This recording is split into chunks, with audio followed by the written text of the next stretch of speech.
Greetings and salutations to all my friends and family, fans and followers of the Zita Nation. Ladies and gentlemen, boys and girls, children of all ages, welcome back and thank you for joining us here for episode 79 of The Revolution, part 1 of our Halloween special. I am your host with the most from the east to the west coast, like peanut butter on your breakfast toast, Emperor Zita. Coming to you from my second favorite place in the world, the Fortress of Solitude here in Etobicoke, Ontario, Canada. This week we have part 1 of our Halloween special. First off, Catherine is going to show us some of these songs that she has learned at school for Halloween, which I think are fantastic.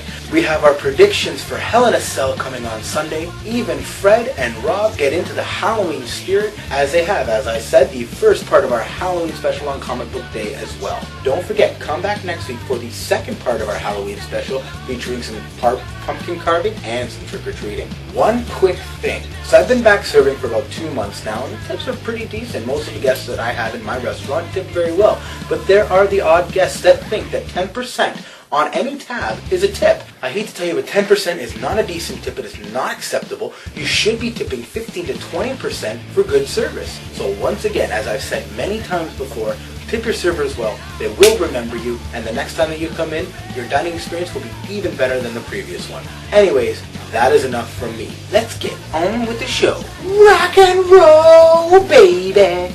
And here we go.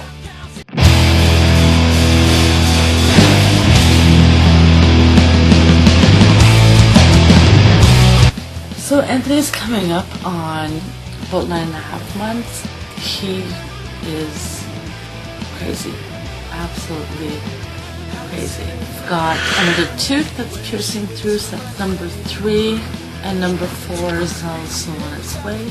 He loves to bite my chin. Still, always my chin.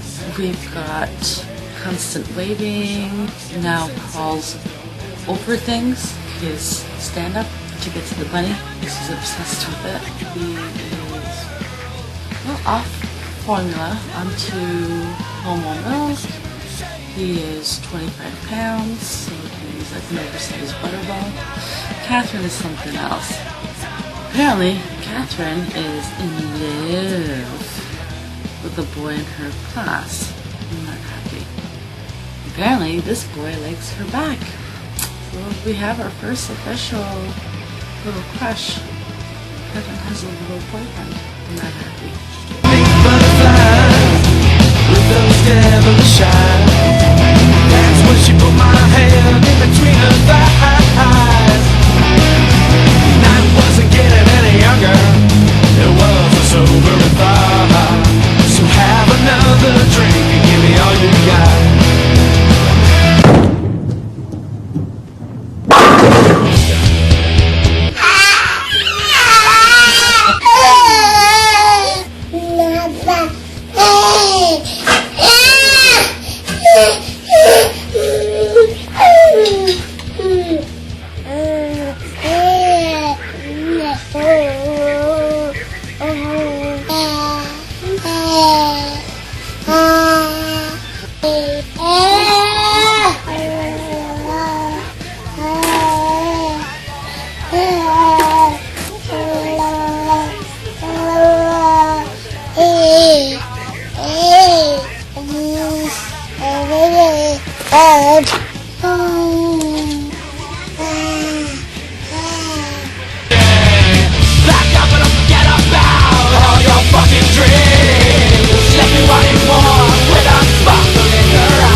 Raw once again was pretty crap this week. Smackdown wasn't much better. I was bored to tears by the end of Raw. They're trying to turn the Big Show into Stone Cold, and it's just not gonna work. So this week it is Hell in a Cell, the pay-per-view based on one match. First off, in the pre-show for the pay-per-view, we have Curtis Axel versus Big E Langston for the IC title. I don't see Langston walking out with it. I do see Axel retaining to give a little bit more momentum to the Paul Heyman guys. Then we have Los Matadors versus the Real Americans. Nobody really cares about this match, although I do see Los Matadors retaining because I don't see them giving them a loss so early after their debut. Then of course we have the Divas Championship match, AJ Lee versus Brie Bella. Now even though Brie Bella is banging Daniel Bryan, I still don't see her walking out with the title. I really think it is going to be AJ Lee retaining once again.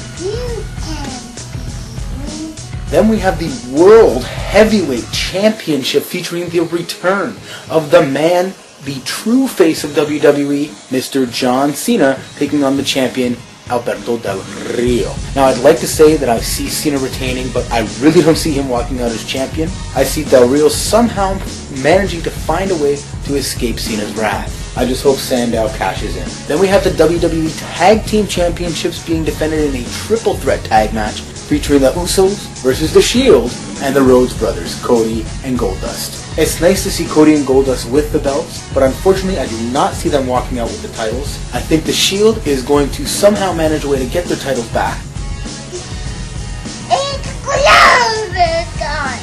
We have CM Punk in the cell against Heyman and Ryback. So I see CM Punk walking out of the cell as the winner and hopefully finally blowing off this feud between him and Ryback, because Ryback should be nowhere near a main event talent. He should be stuck in the mid-card where he belongs. He may have the look, but he has zero charisma on the mic, and his wrestling skills are not the greatest. We more! And in the main event of the evening, we have Randy Orton taking on Daniel Bryan, with HBK as a special referee once again in the cell. I'd like to say HBK is going to play a factor, but I do see him calling it straight down the middle. Unfortunately, this does not give Daniel Bryan an advantage, having his mentor and trainer as a special guest referee. Although, I do see Daniel Bryan hopefully walking out with the title this time and actually getting to retain it. It's been 2 months since we've had a WWE champion. It's time for these bullshit non-finish endings to be over. I want a clear-cut champion, and I see that being Daniel Bryan. Except that I do see Big Show getting involved in this match, hopefully knocking Randy Orton's head right off his shoulders, or giving us a huge swerve and joining the corporation by knocking out Daniel Bryan. Yes! One thing we're guaranteed Sunday is no Zack Ryder at the pay-per-view, and there was no Zack Ryder this week on television. No Raw, no Smackdown, no main event, not even on Superstars. But now they have him at the WWE's Halloween party with Renee Young. But all it is another comedy gag, and explain to me how Great Khali and Fandango are getting TV time, but Zack Ryder isn't. Really? Khali is getting more TV time than Zack Ryder? Okay, yeah, he's a former world heavyweight champion, but it's Khali. The guy has, like, 3 moves, and even those he can't execute well. At least Zack Ryder can wrestle. At least Zack Ryder can work the mic. And Zack Ryder has a huge following, so WWE has got to wake up, or they're gonna be kicking themselves 10 years from now when Zack Ryder is the face of TNA.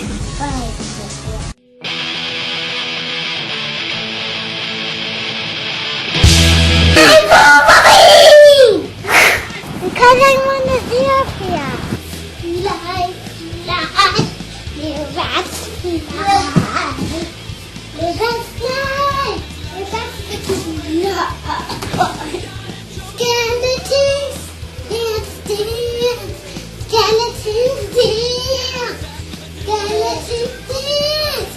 On a Saturday night, creepy fire, walk, creepy fire, walk, creepy fire, walk, creepy fire, walk, monster stomp, monster stomp, monster stomp, monster stomp.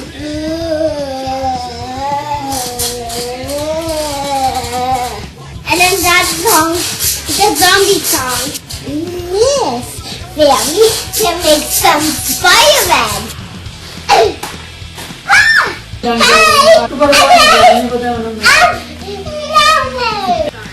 And this one is blue and white because I like it.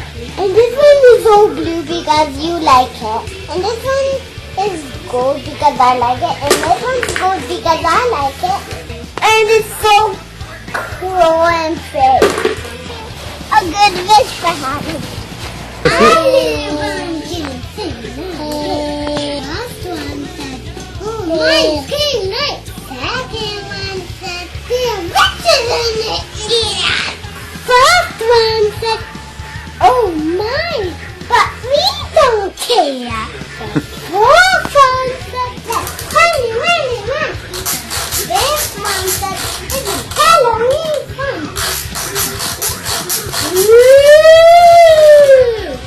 Okay, let's take the fun. That was tight. I'm going to school bus. I hate your camera.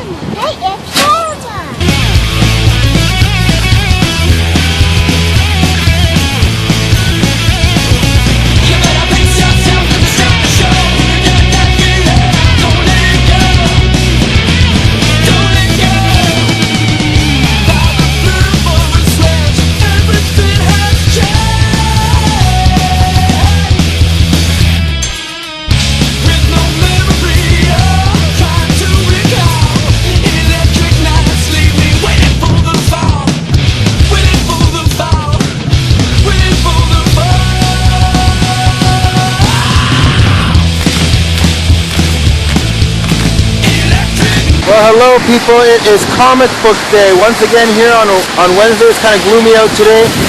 Catherine's on the bus, Anthony's at a checkup appointment. Magda went with him, so once again I am all alone. A solo comic book day from the Emperor himself. Going up to see Robin Fred at Excalibur Comics, the greatest place in the world. So we're headed down there right now. I'm just about to hop on the bus and we will see you soon, people. See you soon, people.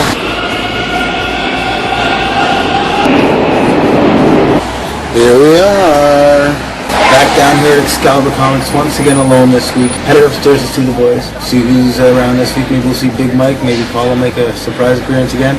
So in the meantime, we're going to go up and see what Fred and Rob have to say. And this week, once again, no steps of doom. No steps of doom. This is Excalibur Comics, 3030 Bloor Street West, upstairs above the Kingsway Theater. You sold the graphic. Okay, here we go. First book I want to recommend is Uncanny Avengers. What I love about this book is basically Acuna's artwork and stuff. It's just beautiful stuff.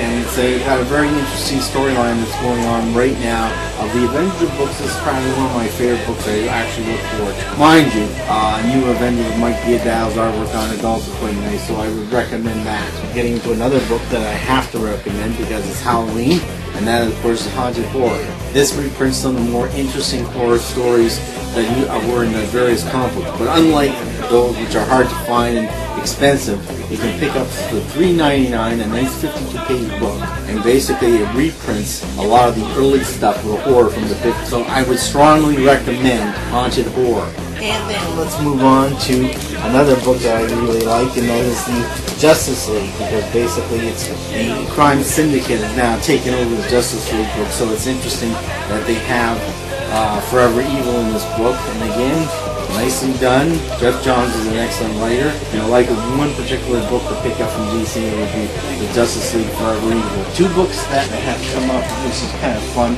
Daredevil, The Man Without Fear, and this is basically all the second-rate horror monsters that are in the Marvel Universe and this comic book all together. Mark Waid has also put out Indestructible Hulk. I do like Mark Waid, but in this case, I'm not too crazy about the artwork. A little too damn cartoony for my taste this time around. You know, for a $3.99 book, I expect a little bit better for my Incredible Hulk, you know? Oh, you know, this is kind of cool. No, it's not. It's kind of crap. Basically what happened, I'm now telling you about a little bit of history of the Incredible Hulk here. The inspiration for the Hulk was basically the Universal Monster movie. At one point, there was a package of them that being sold to the TV station, and they would put them on TV either in the afternoon or late at night. Well, that was the inspiration for the owner of Marvel Comics to say, hey, you know, maybe we can do something like that. So So they told family to come up with something similar to it. So if you look at it closely at the original 6 issue of the Incredible Hulk, you notice his head, almost a Frankensteinish head, squarish head. Now the sales weren't that great, so only lasted 6 issues. But there's the inspiration for really what you got when it comes to the Incredible Hulk. And again, just take a look how Kirby drew the head, especially the head, because that's a Frankenstein head, really. Yeah. I was waiting for the leashes to come up. My wife said I can't go. No more phrase I'll single mention learn. My wife said I can't go. Wait, that's anybody. Schwarzenegger is now trying to get the U.S. to amend the law. No. So anyone born outside the U.S. to become president. So he still has the inkling to become president. Okay, so I remember betting on a British site where they had Clinton and Obama and all those guys. He was also listed back in, as one of the possibilities of becoming president of the United States. So I bet all my money on Schwarzenegger back then when Obama won the first year. I think the Rockefellers and the Rothschilds had met with Schwarzenegger many years ago. They want him to become prime minister. Unfortunately, he was born in Austria, so he can't become president unless they amend the law, I guess, or change the law, which is what he's trying to do right now. By the time he becomes president, maybe in 2016, he might be one North American Union. Canada, U.S., and Mexico become one entity. All Bill of Rights, constitutional rights, U.S., Canada, and Mexico will be null and void anyway. The law of the U.S. banning non-born citizens of the United States will be null and void. So that's still a possibility. He may become the first president of the North American Union. We talked about the one world money, which is the U.S. dollar. Everybody expected a new currency, but the U.S. dollar is one world currency. You can't buy up oil without U.S. dollars. So every country uses U.S. dollars. So it is the one world currency, and it's already here since 1913 when the Federation took over the United States. Canada can wipe out his debt. They still have the right to print their own money, interest-free. Their coinage act, probably just like the United States, they can probably just issue a special coin, $1 trillion coin like the U.S. was thinking. But they already gave up that rights to the Federal Reserve. We just print our own money and pay off the banks we bought from. We have the legal power to print our own. The next is the one world religion, showing you how Islam, Judaism, Christianity all have its own flaws and beliefs. So, and one world religion, according to the spaceman, is the new Gaia. We started worshipping Gaia with this Earth Day every year. The Earth Day goddess Gaia is actually probably old Wiccan goddess, the Earth goddess. And coming up next week is the holiday of Samhain, the new year of the witches and the Satanists. And it's a big holiday to these people. Well, unfortunately, another week here at the Zita Nation is over. Thank you for joining us here for episode 79, the first part of our Halloween special this year, and come back next week for the second part of our Halloween special, where I will be in costume right here on YouTube. Go back and check out all of my other episodes right here on YouTube, and subscribe to my channel, one word, Emperor Zita, right here on YouTube. Pick up your Drop Dead Pinups Electric Night CD, find them on iTunes, pick up their t-shirts, and follow them on Twitter for all the news about their brand new album at Drop Dead Pinups. Don't forget to follow me on Twitter at Emperor Zita. Head down to Excalibur Comics for all of your comic book conspiracy theory related needs. And I am a master and ruler of the world.